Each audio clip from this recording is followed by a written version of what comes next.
Okay, welcome back. We're now going to begin Chapter 3, Principles of Neoplasia, and the first section in this particular chapter is actually entitled Neoplasia. Before we begin, just some basic principles. The word neoplasia, neo means new, and plasia means growth. And what's important to recognize concerning neoplasia is that it is unregulated, irreversible, and monoclonal. Now, these three features are important because it's these three features, the fact that the growth is unregulated, that it's irreversible, and that it's monoclonal.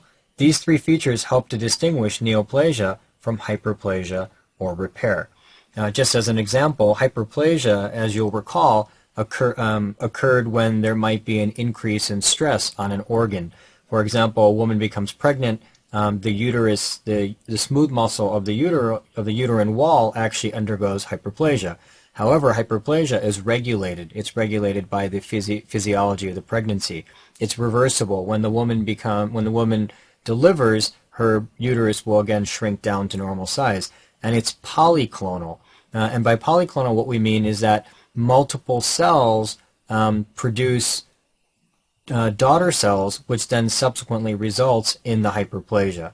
Whereas cancer is monoclonal. We're going to talk about monoclonality in a moment. So again, these are three very important features of neoplasia.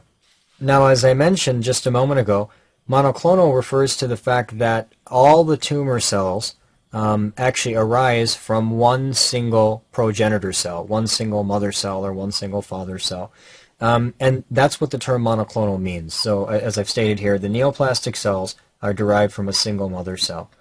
Clonality can be determined by G6PD isoforms, and this actually is a very high-yield principle which we should probably take a moment to highlight. So what I'm going to do here is actually just create a whiteboard and then spend a moment just explaining what we mean by this. So let's go back and pretend for a moment that we are looking at the uterus of a female. And let's just imagine that this uterus actually is comprised of 4 cells.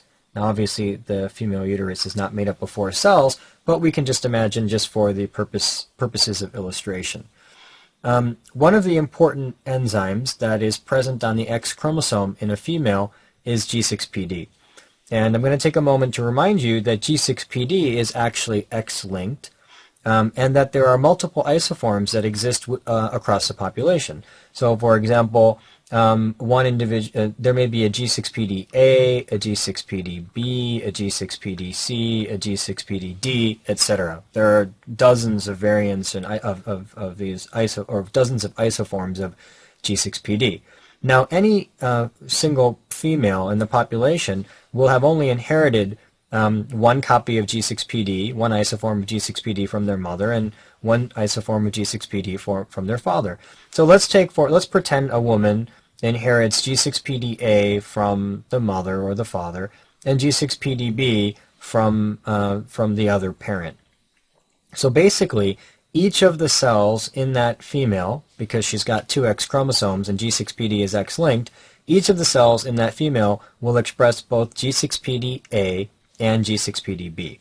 So, for example, if this uterus that we've drawn up here is actually made up of 4 cells, then these 4 cells would be expressing G6PD-A and B, and each of them would express the 2 isoforms because each cell contains 2 X chromosomes. So it would look something like that. Now, the next important concept to bear in mind is that in a female, one X chromosome is going to be randomly inactivated, so that in any particular cell there would only be one active variant of G6PD. And you know that the inactivation of the X chromosome is actually random. So for example, if we had these 4 cells that I've drawn up here, it may be that in this particular cell, G6PD-B is inactivated, or that X chromosome is activated. It may be that in this cell, this X chromosome is inactivated. It may be that in this cell, this X chromosome is inactivated, and that in this cell, this X chromosome is inactivated. Now, X chromosome inactivation is going to be random, so that in the end, if we were to look at all the cells present within the female's uterus, for example, the ratio of G6PD-A to G6PD-B would be 1 to 1. Now, let's just imagine for a moment that a woman develops hyperplasia of her uterus. Okay? So she becomes pregnant, and the uterine wall undergoes hyperplasia. And when it undergoes hyperplasia, hyperplasia is defined as an increase in the number of cells. So let's say that, for example, this particular cell produces 2 daughter cells, and this particular cell produces 2 daughter cells, and this cell also produces 2 daughter cells, and this cell also produces 2 daughter cells. Now, the daughter cells would show the exact same active isoform of G6PD as their mother cell. So these 2 cells would produce G6PD, would be expressing G6PD-A. These 2 cells would be expressing G6PD-B. These 2 cells would express G6PD-A. And these 2 cells would express G6PD-B, because obviously the mother cell also expresses G6PD-B. So in hyperplasia, which is polyclonal, i.e., the cells are derived from multiple individual cells, the ratio of G6PD-A is going to be maintained, because here we can see that there are 1, 2, 3, 4 of G6PD, 4 cells that are expressing G6PD-A, and 1, 2, 3, 4 cells that are expressing G6PD-B. So really that maintains the 1-to-1 ratio. And that's exactly what we would expect in a polyclonal proliferation, i.e. that's what we would expect to see in hyperplasia, that the 1-to-1 ratio of G6PD is maintained. Now let's take another example. And let's go back and draw the exact same scenario. So again, we've got 4 cells present within the uterus. These are the smooth muscle cells of the uterus, and we said that this is perhaps expressing G6PD-A, this one expresses G6PD-B, this one expresses G6PD-A, and this one expresses G6PD-B, so that the ratio is approximately 1 to 1. Now, in the case of neoplasia, all the tumor cells are derived from a single mother cell. So, for example, if this one particular cell were to become mutated and result in neoplasia, then what would happen is that one cell would actually produce all of the tumor cells. And so all of the tumor cells would actually all express G6PD-A. And so it's this concept that one cell produces all the tumor cells that is actually the idea behind monoclonality, i.e. there is one mother cell that's producing all these baby cells, and a way by which we can prove the way by which we can prove monoclonality in a female would be to look at G6PD isoforms. And so if we see that the tumor is composed of one isoform of G6PD, then that would indicate that we're dealing with a monoclonal proliferation, hence we're dealing with neoplasia. Whereas if we saw that the G6PD isoforms were expressed in a roughly 1-to-1 ratio, then we would know that we're actually dealing with a polyclonal proliferation, which would basically be hyperplasia. So I hope that that's clear, because that's a very high yield concept that shows up on examinations. And so let's go back and now read what we have here in the text. So we say that one of the key characteristics of tumor is that it is monoclonal. So again, one of the key characteristics of neoplasia is that it is monoclonal. And that means that the neoplastic cells are derived from a single mother cell. And as I've stated here, clonality can be determined by G6PD isoforms. Now we could play the exact same game using androgen receptor isoforms, because androgen receptor isoforms are also on the X chromosome. And so we could say that the patient has androgen receptor A, androgen receptor B, androgen receptor C or D or E, etc. And we could play the exact same game that we played with G6PD. But this is a fundamental principle of neoplasia, and that is that all neoplasia, whether it be benign, whether it be malignant, all neoplasia, all tumors are monoclonal by definition. Okay, another way that we could play the clonality game is to look at immunoglobulin light chain phenotype. And this is a way by which we can determine the clonality of B cells.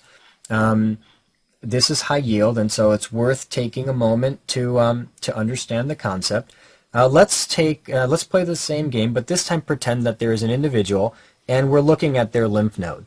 Now let's pretend that this individual's lymph node is made up of 4 cells. Okay, obviously it's not, but for the purposes of illustration, it makes it easy. So if the patient actually has 4 cells in their lymph node, you should recall that the B cells present within the lymph node express immunoglobulin, and that immunoglobulin is comprised of both heavy chain and light chain. Now, the light chain for each individual B cell will either be kappa or lambda. There's only 2 choices. Either a B cell expresses kappa or it expresses lambda light chain. And generally speaking, the ratio of kappa to lambda cells within the lymph node or within any collection of lymphocytes is 3:1. So that if we had 4 cells making up this lymph node, 3 of the cells would express kappa light chain, and 1 of the cells would express lambda light chain.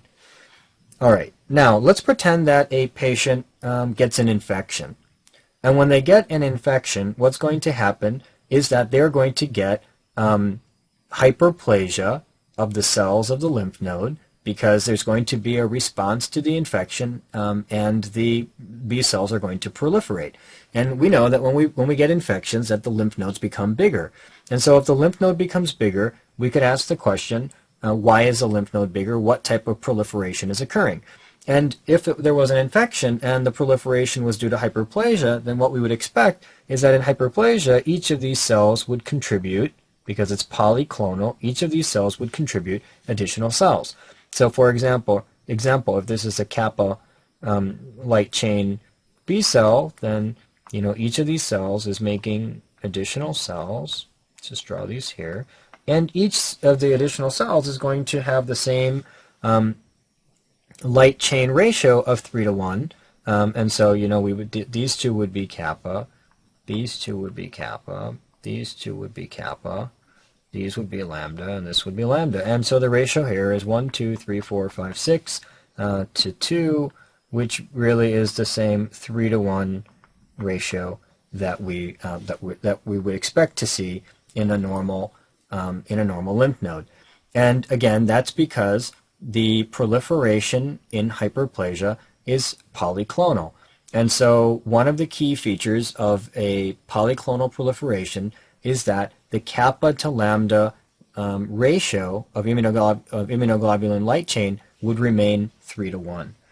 Now let's take the other extreme, and I'm going to go ahead and erase this, and let's take another extreme where a patient has a lymph node, and the lymph node is basically kappa, 3 kappas, as we've already explained. There's a normal ratio is 3:1 and 1 lambda. And then let's pretend that the patient gets a neoplastic proliferation. Now when the patient gets a neoplastic proliferation, i.e. a lymphoma, 1 cell is going to be making all of the malignant cells. And so what's going to happen is we're going to get a massive excess of kappa, okay? And of course there will still be some lambdas, but what will happen is that the kappa to lambda ratio, instead of being 3:1, will become something like 20:1. And this is very high yield, and that's exactly the way the examiners play it. They tell you that the patient's got an enlarged lymph node. Okay, when the patient has an enlarged lymph node, what's the differential diagnosis? Well, there's really only 3 things that you really think about when you have an enlarged lymph node. One thing that can enlarge the lymph node is metastatic cancer. So if a patient has cancer and it spreads to the lymph node becomes bigger. Another thing that can enlarge the lymph node is reactive hyperplasia, because the patient gets an infection and the lymph node becomes bigger. And the third thing that can enlarge the lymph node is going to be lymphoma. Now, let's say that they tell you that the patient has an enlarged lymph node, a biopsy is performed, and it shows a proliferation of lymphocytes. Then we're thinking, proliferation of lymphocytes, it must be either reactive hyperplasia or lymphoma.